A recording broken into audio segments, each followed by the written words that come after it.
Gosh, what day is it today? I'm losing track. It has been a very busy week and it is promising to be even more busy as we get going. Yesterday I did interviews with a bunch of different media personnel. Hey Jay Patel, good to see you. Hey Liam. I did interviews with like 13 different media personalities, and tomorrow we've got another whole batch of them. So yeah, busy times. And I also got notice. Hey, how's it going, Ashira? Good to see you. I also got notified that one of my second patent is going through. So I'm going to talk to the examiner today, and that's exciting. It's actually like in the review process. For those of you who who haven't done patents before, it can take a year or two before the patent even comes up for review after you file it. So yeah, so my patent is up for review, so I got to have a call today, and that's exciting stuff. G2SY2. I have no idea what that means, Shara. You're going to have to explain the alphabet soup for me. I am not that cool yet. Okay, so I thought today that I would talk a little bit about another resilience tool that I use. I was realizing like I've got all these different things on my list of stuff that is like potential talking points for interviews. Good to see you. Good to see you too. There we go. That's what that means. G2SY2. All the young people doing that, they're just like making alphabet soup of everything. We used to do that, but it was a different kind of thing. So I won't get into that. Anyway, so I thought I would talk about one of the fun resilience tools that I use, and it was one I discovered by accident, actually. And it is Find Your Funny or Make It Funny. So how come is it that when you go away on a trip, right, and you come back, that people don't want to hear about how perfectly your trip went and all this wonderful stuff, but you start telling them you lost your luggage, and then, the plane bumped out, and then the bottom fell out of the car, right? And you have all these, somebody got diarrhea. That is a much more entertaining story, isn't it? Sadly, as humans, we like to hear about the bad stuff that happened to people, right? Why is it that when someone slips and falls, it makes everybody laugh? Okay, it's kind of a weird quirk in human psychology, but oftentimes the worse something is, kind of the more funny or more amusing it might be. So I remember I was doing this hike, and it was a really miserable hike. I was exhausted, and then all of a sudden it started raining. I was just like, oh, this is the worst thing in the world. I was super grumpy.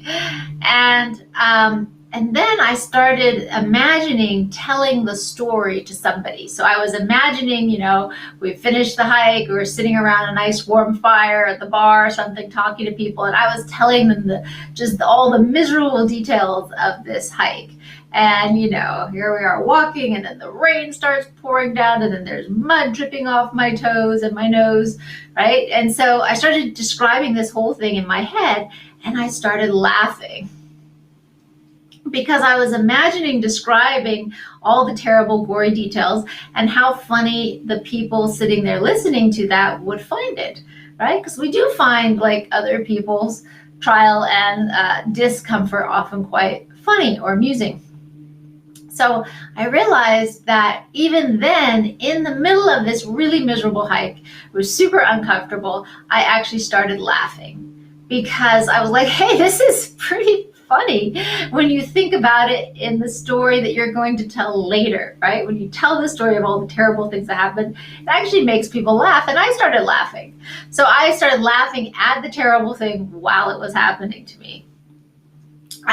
So that's kind of a fun, and then I realized, wow, this is actually pretty cool, because it totally shifted my perspective on the experience I was having. Yes, I was still cold and muddy and uncomfortable and wet, and it was still miserable, but I was having a whole different dialogue in my head of something that was funny. And I found that oftentimes, like when I get together with some of my friends that I'm still in contact with, we were kids in the family, in the cult, and we talk about just some of the crazy stuff that they used to have us do and the experiences that we had. We just start laughing about it. And that's why I'm still friends with those people, right? Because they have a sense of humor about it. Hi, Suleiman, good to see you. They have a sense of humor about it, and we can laugh about all that weird and crazy, and sometimes terrible stuff that we were put through as children and as young people. And just the ability to laugh at it is a wonderful tool for resilience, right? Not taking yourself too seriously. And so that's one that I kind of discovered by accident.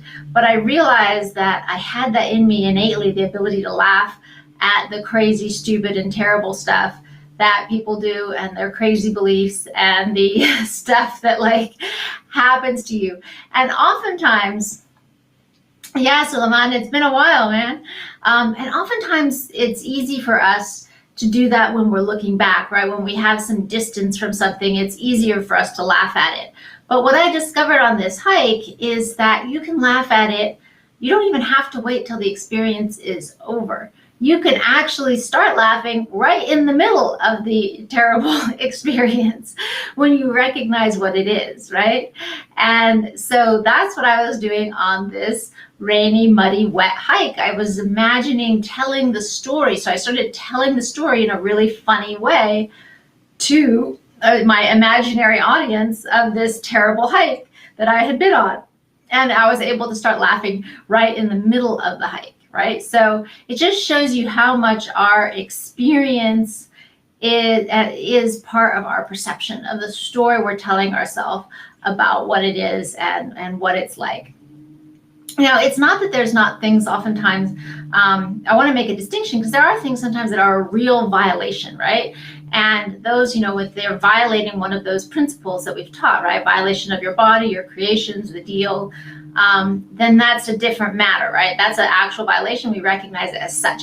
But most things in life that upset us and make us annoyed are not real violations, right? They're just, they're just like miserable things that we have to go through, horrible traffic, or, we go to 5 different gas pumps and we can't get gas out, or, there's just all kinds of just sort of day-to-day annoyances and things that are frustrating for us.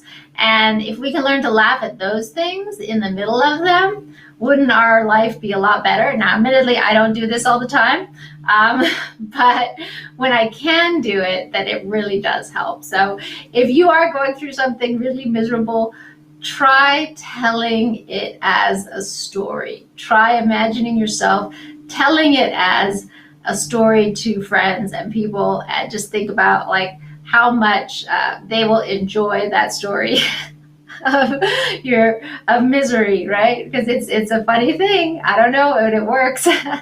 Okay, tell it to yourself as a story, and then you tell it to somebody else and see if they laugh about it, right? Your miserable, muddy, wet hike, or whatever it is that you were trying to do, can just shift your perspective. So that's a little tip, one of the ones that I use that helps with resilience, right? Because what is resilience? Resilience is the ability to keep going in spite of the difficulty, in spite of the pain, in spite of the discomfort. It's that ability to keep going. And what keeps you going in those moments is your attitude, right? Being able to have being able to see, right? Optimism, being able to see this is going to be better. This is going to get better. There's going to be a time in the future when I'm going to find this funny, when I'm going to laugh about it. Or there's going to be a time in the future when this is going to help me because it'll help me understand somebody or help me understand someone going through something similar, right? It's that future vision of how I'm not always going to be trapped within this moment of misery that I'm in right this minute, right? That future vision of a better world, a better outcome, a happier time that's coming, a time when I'm dry and comfortable and sitting by the fire, right? That's that vision that keeps us going through the discomfort and the difficulty. So that's such a big part of what resilience actually is. is keeping that future positive vision. So if this can help you when you're in the middle of your misery, you can tell it to yourself like a miserable, sarcastic story that people are going to laugh at, then, let's do that. Give yourself that gift, and maybe you will write it up as a funny story and share it with people, and they will laugh, and it will end up bringing people joy, which is a weird thing to say, but we often do like to laugh at the discomfort and the misery of stuff we go through, right? So it's a special tool that we as humans have, the ability to laugh at that stuff. That is a unique tool. So use it. Suleiman says, I think it's going to help me. Good. Excellent. All right, my friends, you have a beautiful, beautiful week, and I will see you tomorrow. All right.